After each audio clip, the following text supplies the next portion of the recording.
Hello guys, welcome to my YouTube channel. So കഴിഞ്ഞ തവണ ഞാനൊരു ആദ്യമായിട്ടൊരു വീഡിയോ ഇട്ടിട്ടുണ്ടായിരുന്നു. അതിൽ ഞാൻ മെയിനായിട്ടും എൻ്റെ കരിയർ അവസ്ഥയെക്കുറിച്ചിട്ടാണ് പറഞ്ഞിട്ടുള്ളത്. എന്ന് വെച്ച് കഴിഞ്ഞാൽ എന്താണ് എൻ്റെ ബാക്ക്ഗ്രൗണ്ട് എന്നും എന്താണ് എൻ്റെ ഇപ്പോഴത്തെ അവസ്ഥയെന്നും ഞാനിപ്പോൾ എവിടെയാണ് വർക്ക് ചെയ്യുന്നതെന്നും ഇനി ഒരു ജോബിനായിട്ട് ഞാൻ എന്തൊക്കെ ചെയ്യണം എന്നുള്ള കുറേ കാര്യങ്ങളൊക്കെ ബ്രീഫായിട്ട് ഡിസ്കസ് ചെയ്യാൻ വന്നിട്ടുണ്ടായിരുന്നു ഞാൻ കഴിഞ്ഞ വീഡിയോയിൽ. എന്തൊക്കെയൊക്കെ ജസ്റ്റ് പറഞ്ഞിട്ടുണ്ട്, അതിലത്ര ഡീറ്റെയിൽ ആയിട്ട് കാര്യങ്ങളോടൊന്നും കടന്നിട്ടില്ല. അപ്പം ഞാൻ ആ വീഡിയോ പറഞ്ഞിട്ടുണ്ടായിരുന്നു എൻ്റെ കരിയർ എന്ന് വെച്ചാൽ ഞാൻ പാസ്റ്റ് വർക്ക് ചെയ്തുകൊണ്ടിരുന്നത് ഇന്ത്യയിലെ ഒരു ബാങ്കിലായിരുന്നു. വർഷങ്ങളായിട്ട് ഞാൻ I have 4 years of experience with bank. ഞാൻ പോർട്ട്ഫോളിയോ മാനേജറായി വർക്ക് ചെയ്തിട്ടുണ്ട്. ലാസ്റ്റ് കമ്പനിയിൽ, അതായത് ICICIയിലാണ് ഞാൻ ലാസ്റ്റ് വർക്ക് ചെയ്തത്. അവിടെ ഞാൻ ഡെപ്യൂട്ടി മാനേജറായിട്ട് വെൽത്ത് ചാനൽ എന്ന് പറഞ്ഞൊരു ചാനൽ മാനേജ് ചെയ്യായിരുന്നു. അപ്പോൾ ഈ കാര്യമൊക്കെ ഞാൻ ഇങ്ങനെ പറഞ്ഞിട്ടുണ്ട്. അപ്പോൾ ഞാൻ കാനഡയിൽ എത്തിയിട്ട് ഇതെൻ്റെ 6th or 7th മന്താണ്. അപ്പോൾ ഞാൻ ഇതിൽ പറയാനുള്ളത് എന്തൊക്കെയാണെന്ന് വെച്ച് കഴിഞ്ഞാൽ, ഞാനിവിടെ വന്ന് ഫസ്റ്റ് എത്തിയപ്പോൾ തന്നെ ഞാൻ ആദ്യം ആലോചിച്ചത്, ഞാൻ കുറച്ച് ജോബ് ഡിസ്ക്രിപ്ഷൻസ് ഒക്കെ നോക്കി. ഇവിടുത്തെ ബാങ്കിലെ ഹയറിംഗ് ആയിട്ടുള്ള ബാങ്കിൻ്റെ വെബ്സൈറ്റുകളിൽ കയറിയിട്ട് അവരുടെ ജോബ് ഡിസ്ക്രിപ്ഷനൊക്കെ നോക്കി. അപ്പോൾ നോക്കിയപ്പോൾ എനിക്ക് മനസ്സിലായൊരു കാര്യം, എല്ലാവരും പ്രിഫർ ചെയ്യുന്നത് ഇവിടുത്തെ കുറച്ച് സർട്ടിഫിക്കേഷൻസ് ആണ്. സോ സർട്ടിഫിക്കേഷൻ ഇല്ലാതെ നമുക്ക് ഒരു ജോലിയും കിട്ടത്തില്ല, പ്രത്യേകിച്ച് ഈ ഒരു ഇൻഡസ്ട്രിയിൽ. ഇല്ലെങ്കിൽ ബാങ്കിങ് ടെല്ലർ റോൾസൊക്കെ ഞാൻ കണ്ടിട്ടുണ്ട് സർട്ടിഫിക്കേഷനൊന്നും ഇല്ലാതെ. പക്ഷെങ്കിൽ കുറച്ച് ഗ്രോത്തോ ഇല്ലെങ്കിൽ ഒരു probability of getting a job കൂടണമെങ്കിൽ നമ്മൾ എന്ത് ചെയ്യണം, എന്തെങ്കിലും സർട്ടിഫിക്കേഷൻസ് എടുത്തിട്ടുണ്ടാവണം. അപ്പം ഞാൻ മേജറായിട്ട് ഇതിനെക്കുറിച്ച് റിസർച്ച് നടത്തി, ഞാൻ തന്നെ ചെയ്ത് നോക്കി, ഡീറ്റെയിൽ ആയിട്ട് അന്വേഷിച്ചു. സോ നമ്മുടെ 2 ടൈപ്പ് ഓഫ് സർട്ടിഫിക്കറ്റ്സ് ആണ് ഞാൻ എൻ്റെ പ്രൊഫൈൽ വെച്ചാട്ടോ നോക്കിയത്. കാരണം ഞാൻ sales plus banking plus portfolio management ഇതൊക്കെ ചെയ്തിരുന്ന ഒരു റോളാണ് എൻ്റെ ഉണ്ടായിരുന്നത്. അപ്പം ഞാൻ ഇതുമായിട്ട് റിലേറ്റഡ് ഉള്ള സർട്ടിഫിക്കേഷൻസ് നോക്കിയപ്പോൾ എൻ്റെ മുന്നിൽ വന്നിട്ടുള്ള 2 സർട്ടിഫിക്കേഷനാണ്. ഒന്ന് IFIC എന്ന് പറഞ്ഞിട്ടുള്ള സർട്ടിഫിക്കേഷനും 2 CSI എന്ന് പറഞ്ഞ സർട്ടിഫിക്കേഷനും. രണ്ടും CSC എന്ന് പറഞ്ഞ സർട്ടിഫിക്കേഷനും രണ്ടും കനേഡിയൻ സെക്യൂരിറ്റീസ് ഇൻസ്റ്റിറ്റ്യൂട്ട് ഓഫർ ചെയ്യുന്ന കോഴ്സുകളാണ്. ഇനി ഈ രണ്ടും രണ്ട് കൈൻഡ് ഓഫ് സർട്ടിഫിക്കേഷൻസ് ആണ്.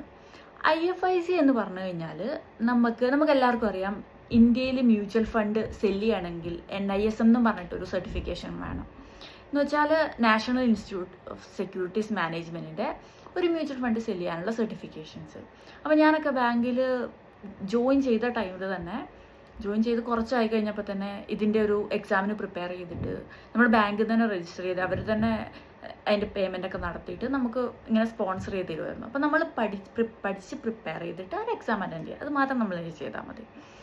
അപ്പോൾ അങ്ങനെയാണ് ഞാൻ NISMൻ്റെ സർട്ടിഫിക്കേഷൻ എടുത്തതും മ്യൂച്വൽ ഫണ്ട് സെല്ല് ചെയ്യാൻ തുടങ്ങിയതും. കാരണം ഞാൻ പോർട്ട്ഫോളിയോ മാനേജ്മെൻറ്റ് ചെയ്തുകൊണ്ടിരുന്നത്. അപ്പോൾ അതിലെന്താ സംഭവിക്കുകയെന്ന് വെച്ച് കഴിഞ്ഞാൽ, നമ്മൾ വേറൊരു ക്ലയൻസിന് വേണ്ടിയിട്ട് നമ്മൾ പോർട്ട്ഫോളിയോ സജസ്റ്റ് ചെയ്യുമ്പോൾ അവരുടെ റിസ്ക് പ്രൊഫൈലിംഗ് ഒക്കെ നോക്കിയിട്ട് അവർക്ക് വേണ്ട മ്യൂച്വൽ ഫണ്ട് സജസ്റ്റ് ചെയ്ത് കൊടുക്കണം. അപ്പോൾ അതുപോലെ തന്നെ ഇവിടെ കാനഡയിലും മ്യൂച്വൽ ഫണ്ട്സ് സെല്ല് ചെയ്യണമെങ്കിൽ നമ്മൾക്ക് IFIC എന്ന് പറഞ്ഞ സർട്ടിഫിക്കേഷൻ വേണം. അപ്പോൾ നിങ്ങൾ വിചാരിക്കും, എന്താണ് ഈ CSC എന്ന് പറയുന്നത്, കനേഡിയൻ സെക്യൂരിറ്റീസ് കോഴ്സ് എന്ന് പറയുന്നത്? അപ്പം അതിൽ ബേസിക് ഡിഫറൻസ് പറയുകയാണെങ്കിൽ, IFIC എന്ന് പറയുന്നത് മ്യൂച്വൽ ഫണ്ട് മാത്രം സെല്ല് ചെയ്യാനുള്ളതും CSC എന്ന് പറയുന്നത് മ്യൂച്വൽ ഫണ്ടും ഈക്വിറ്റീസും ഡെറിവേറ്റ്സും എന്ന് പറഞ്ഞാൽ അതിൻ്റെ വൈഡർ സ്കോപ്പാണ്. അതായത് ഗ്രോത്ത് ഓപ്പർച്യൂണിറ്റീസ് കൂടുതലാണ്, സ്കോപ്പ് കൂടുതലാണ്. ഇത് തമ്മിലുള്ള മേജർ ഡിഫറൻസ് ഇതാണ്. എന്ന് വെച്ചാൽ IFIC ഉണ്ടെങ്കിൽ നമുക്ക് മ്യൂച്വൽ ഫണ്ട് മാത്രമേ സെല് ചെയ്യാൻ പറ്റുള്ളൂ. CSC എന്ന് പറയുന്നത് we can sell equities, derivatives, other managed products, all we can sell. ഇതാണ് മേജർ ഡിഫറൻസ്. ഇനി ഞാൻ പറയാൻ പോകുന്നത് ഇത് രണ്ടിലുള്ള രജിസ്ട്രേഷനിലുള്ള ഡിഫറൻസ്. IFIC എന്ന് പറയുന്നത് എനിക്ക് തോന്നുന്നത് നമ്മുടെ മെറ്റീരിയൽസ് ഒക്കെ എല്ലാം കൂടി ഇൻക്ലൂഡ് ചെയ്ത് കഴിഞ്ഞാൽ ഒരു $520 ആണ് ഇതിൻ്റെ രജിസ്ട്രേഷൻ ഫീസ് വരുന്നത്. CSC എന്ന് പറഞ്ഞാൽ എല്ലാം കൂടെ ഇൻക്ലൂഡ് ചെയ്തിട്ട് ഒരു $1,600 കനേഡിയൻ ഡോളേഴ്സ് ആണ് ഇതിൻ്റെ രജിസ്ട്രേഷൻ ഫീസ് വരുന്നത്. ഇതാണ് രജിസ്ട്രേഷൻ ഫീസിൽ തമ്മിലുള്ള ഡിഫറൻസ്. IFIC ഒരു 500 സംതിങ് റേഞ്ചിൽ പോവും, ഇത് ഒരു 1,600 പോവും. ഇനി എക്സാം പാറ്റേൺ എന്ന് പറയുന്നത് രണ്ടും മൾട്ടിപ്പിൾ ചോയ്സ് ക്വസ്റ്റ്യൻസ് ആണ് വരുന്നത് ക്വസ്റ്റ്യനിൽ. പിന്നെ IFIC എന്ന് പറയുന്നത് ഒരു സിംഗിൾ ബുക്കാണുള്ളത്, നമുക്ക് പ്രിപ്പറേഷൻ മെറ്റീരിയൽ ആയിട്ടുള്ളത്. അത് നമുക്ക് രജിസ്റ്റർ ചെയ്യുമ്പോൾ സോഫ്റ്റ് കോപ്പി ആയിട്ട് തരും. ഒരു എക്സ്ട്രാ $50 കൊടുത്തു കഴിഞ്ഞാൽ നമുക്ക് ഹാർഡ് കോപ്പി ആയിട്ടും കിട്ടും. സോ ഞാനൊക്കെ എപ്പോഴും ഹാർഡ് കോപ്പി പ്രിഫർ ചെയ്യുന്ന ഒരാളാണ്. കാരണം എനിക്ക് ഫീൽ ദ ബുക്ക് എന്ന് പറയുന്ന ഒരു വൈബ് ഭയങ്കരമായിട്ടുണ്ട്.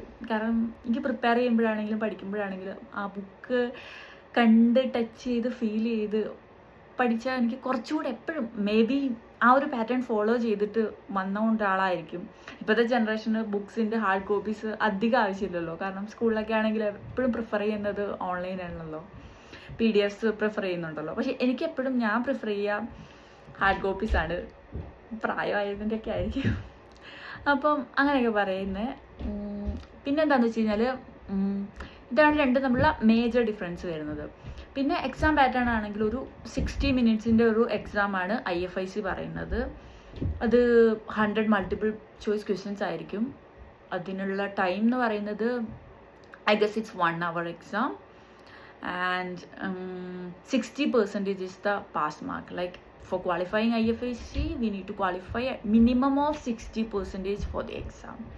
അപ്പം ഈ എക്സാം നമ്മൾ ഫെയിൽ ആയിട്ടുണ്ടെങ്കിൽ നമുക്ക് വീണ്ടും അറ്റംപ്റ്റ് ചെയ്യാനുള്ള ഓപ്ഷൻ വൺസ് രജിസ്റ്റർ ചെയ്താലുണ്ട്. അതിന് കുറച്ച് ക്രൈറ്റീരിയാസ് ഒക്കെ ഉണ്ട്. അതിനെക്കുറിച്ചൊക്കെ ഡീറ്റെയിൽ ഞാൻ പിന്നെ പറയാം. പിന്നെ CSE എന്ന് പറയുന്ന എക്സാം 2 പാറ്റേൺ ആയിട്ടാണ് നടത്തുക. എന്ന് വെച്ചാൽ 2 എക്സാംസ് ആണുള്ളത്, Volume 1 and Volume 2. IFICക്ക് 2 text books ആണുള്ളത്, Volume 1ഉം Volume 2ഉം. ഞാനിപ്പോൾ അന്വേഷിച്ചത് വെച്ചിട്ടും എനിക്ക് അറിഞ്ഞത് വെച്ചിട്ടും ഒരു 6 to 8 months ഓഫ് പ്രിപ്പറേഷൻ ടൈമാണ് നമ്മൾ വേറെ പാർട്ട് ടൈം ജോലിയൊക്കെ ചെയ്യുന്നവർക്കായിട്ട് പറയുന്നത്. അത്യാവശ്യം കാൽക്കുലേഷൻസും നമ്മുടെ വാല്യൂ കാൽക്കുലേഷൻസും റേഷ്യോ കാൽക്കുലേഷൻസും ഒക്കെ വരുന്നുണ്ട്. കാരണം നമ്മൾ ഈക്വിറ്റിയും ഡെറിവേറ്റീവ്സ് ഒക്കെ ഹാൻഡിൽ ചെയ്യാനുള്ള സർട്ടിഫിക്കേഷൻ ഇരുന്ന് കിട്ടുന്നത്. അപ്പം ഇത് രണ്ടുമാണ് ഇത് തമ്മിലുള്ള വേറൊരു ഡിഫറൻസ് പറയുന്നത്.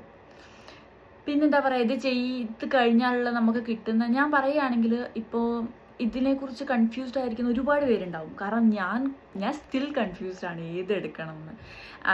എനിക്കറിയാം CSE is having more opportunities. Like check the job description. ഞാൻ പറയുകയാണെങ്കിൽ ഇപ്പം നമുക്ക് എൻ്റെ ഒരു കരിയർ ഗോൾ എന്ന് പറഞ്ഞു കഴിഞ്ഞാൽ ബാങ്കിങ് മേഖലയിൽ തന്നെ ഗ്രോത്ത് കണ്ടുപിടിക്കുക എന്നുള്ളൊരു പെർസ്പെക്റ്റീവ് അല്ലെങ്കിൽ അങ്ങനെ ഒരു എയിമുള്ള ഒരാളാണ് ഞാൻ.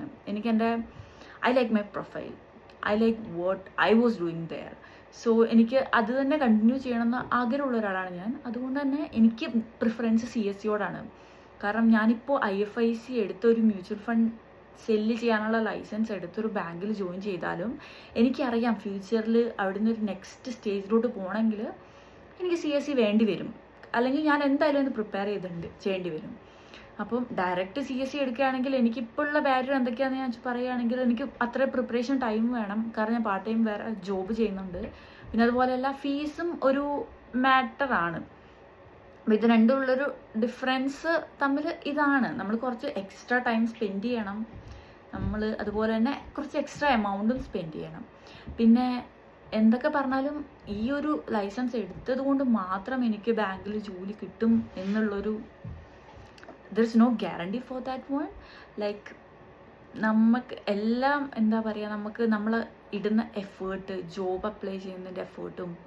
കാരണം ആസ് എ ഫ്രഷർ ഞാനിവിടെ എത്തിയപ്പോൾ എനിക്കിവിടെ കനേഡിയൻ എക്സ്പീരിയൻസ് ഇല്ല. അതുകൊണ്ട് തന്നെ ഇന്ത്യയിൽ എന്തൊക്കെ പറഞ്ഞാലും ഇന്ത്യയിലെ മാർക്കറ്റ് ഡിഫറെൻ്റ് ആണ്, എക്കോണമി ഡിഫറെൻ്റ് ആണ്, ഇന്ത്യയിൽ ചെയ്തിരിക്കുന്ന കംപ്ലയൻസ് പോളിസീസ് എല്ലാം തന്നെ ഡിഫറെൻ്റാണ്. അപ്പം ഇവിടുത്തെ ഒരു ബാങ്ക് ഇന്ത്യൻ എക്സ്പീരിയൻസ് വെച്ചിട്ട് നമ്മളെ ഡയറക്റ്റ് ഹയർ ചെയ്യാന്ന് പറഞ്ഞു കഴിഞ്ഞാൽ ഭയങ്കര ബുദ്ധിമുട്ടുള്ള കാര്യമാണ്.